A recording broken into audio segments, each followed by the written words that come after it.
You know, sometimes sci-fi just hits different, like that Star Trek Discovery episode, Battle at the Binary Stars. Oh, definitely. Beyond the phasers and starships, it really digs into some heavy stuff. Yeah. Identity, ethics, communication. Things that honestly feel pretty relevant right now. Totally. It's amazing how a story set light years away can reflect our own lives back at us. And we're not just going to recap it today. No, definitely not.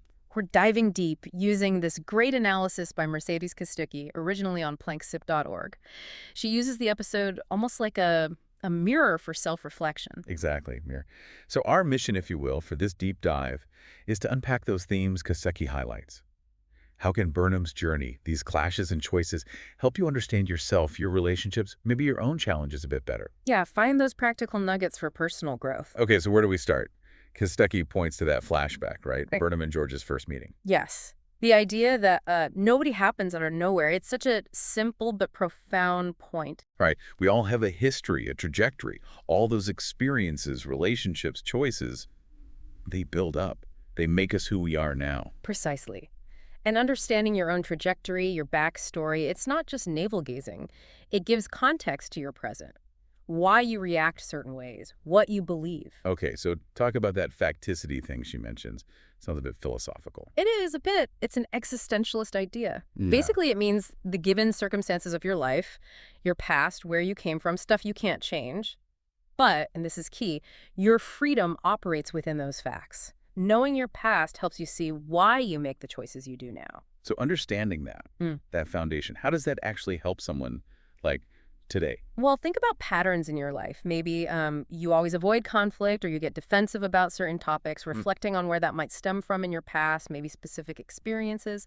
It brings awareness. Ah, okay. So you can see the why behind the what. Exactly. And that awareness gives you more choice in the future. Instead of just repeating the pattern unconsciously, it brings coherence, you know? Coherence. I like that. Okay, moving on from the past. Burnham's situation after the mutiny. Kostucki uses this concept of reverse culture shock. Which is brilliant, I think. We all know about culture shock going somewhere new, but reverse culture shock, coming back to what's familiar. And finding it's changed, or you've changed, or both. Yeah. And it's often more disorienting because it catches you off guard. You expect comfort, familiarity, and instead you feel adrift. Kostucki mentions stages, right? Disengagement, then euphoria, then crisis. And then hopefully readjustment. But for Burnham, it's like that turned up to 11. Kostucki calls it hyper-RCS or even existential RCS. Because she's human, raised Vulcan, back in a human-dominated Starfleet after this huge trauma. Exactly. It's this fundamental clash within her. Vulcan logic versus human emotion, constantly battling it out. So even if we weren't raised on Vulcan, thankfully, Yeah. how can understanding this extreme version help us? Well, think about smaller versions. Coming back to work after parental leave, maybe, or seeing old friends after years apart. You feel out of sync sometimes, right? Yeah, definitely. Things aren't quite the same. Recognizing that feeling as a form of RCS, even mild, helps normalize it. It reminds you that change is constant, inside and out. It lets you be a bit kinder to yourself during those readjustment periods. That makes a lot of sense. Okay, another huge theme. That ethical tightrope Burnham walks. Do I do the right thing, or do I follow the rules? That's the core conflict, isn't it? Her mutiny is driven by her logic. She genuinely believes it's the right action to save lives, prevent war. But then it shatters Starfleet protocol, breaks the rules, and the personal cost is immense. It really highlights that tension, and Kostucki shares that powerful anecdote about her father, the cardiologist. Right, who had helped patients end suffering but voted against legalizing euthanasia? That seems contradictory at first. It does, but his reasoning was about the rule itself. He felt some rules, especially around life and death, need to set an incredibly high bar. Breaking them should be a monumental act, forcing deep reflection and acceptance of profound consequences. So the rule isn't just an obstacle, it's a safeguard, forcing deliberation. Kind of, yeah. And Kostucki touches on different ethical frameworks, like focusing on duty versus consequences, and even brings in some Jewish ethical ideas like saving a life overriding rules. Zikush nefesh. Right, and going beyond the letter of the law.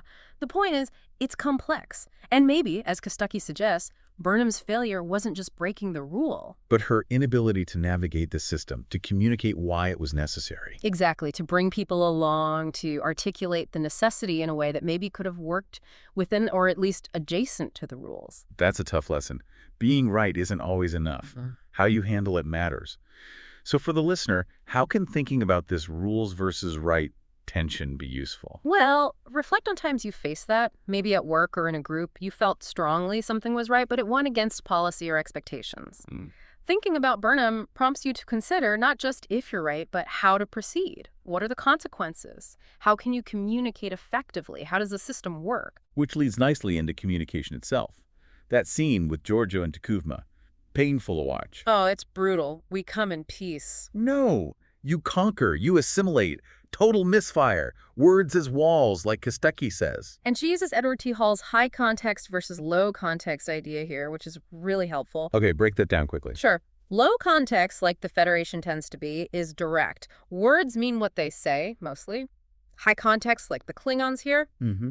well, it relies a lot on shared history, unspoken cues, the situation. So Georgia's straightforward piece gets filtered through Takuvma's high-context lens of past Federation actions, which he sees as hostile. Exactly. Complete disconnect. It even touches on linguistic relativity. Maybe the Klingon language itself shapes how they perceive peace as potentially threatening. Wow. So how can understanding high and low context help us avoid those kinds of communication walls? Well, think about your own style. Are you super direct? Do you assume people get your implied meaning? Recognizing your own tendency and trying to read the other person's context, it helps you adjust. Maybe be more explicit sometimes. Yeah. Or pay more attention to what's not being said. Precisely. It's about bridging that potential gap. Okay, and tied into that is identity. Mm. Takuvma's big fear. The Federation will steal our individuality, erase Klingon identity. Yeah, that preservation instinct is powerful. Kostucki links it to social identity theory, strengthening your in-group against a perceived out-group threat. Protecting distinctiveness, Yeah. protecting values. And again, Burnham is the embodiment of this conflict internally. Human, but raised Vulcan. She's constantly navigating these different identities. Living in that tension. So how can thinking about identity under pressure help the listener? Well, we all juggle multiple identities, right? Work self, family self, cultural self. Yeah. Thinking about Takuvma's fear or Burnham's internal conflict helps us consider how we balance staying true to our core while adapting to different environments or people. How do we handle perceived threats to our values? It builds empathy for ourselves and others. That's really useful. Okay, later on, there's that intense psychic chat between Sarek and Burnham. Powerful moment. She initially pushes him away, well then go, but he insists, you are too gifted to give up. That line lands. It really does. Kostucki points out Burnham's vulnerability there, maybe feeling unworthy of help. Sarek's affirmation cuts right through that. It speaks to how hard it can be sometimes to accept help, to really believe in our own worth, our own gifts. Yeah, absolutely. And Kostucki suggests using those words, you are too gifted to give up, almost like a personal mantra when self-doubt kicks in. So the takeaway for someone listening, what is it about inner worth and getting help? Maybe reflect on whether you find it hard to accept compliments or lean on others. Do you sometimes feel you don't deserve support? Sarek's words remind us that recognizing our value is crucial, and accepting help isn't weakness. It shows others believe in our potential too. And right after that, Sarek gives her concrete advice.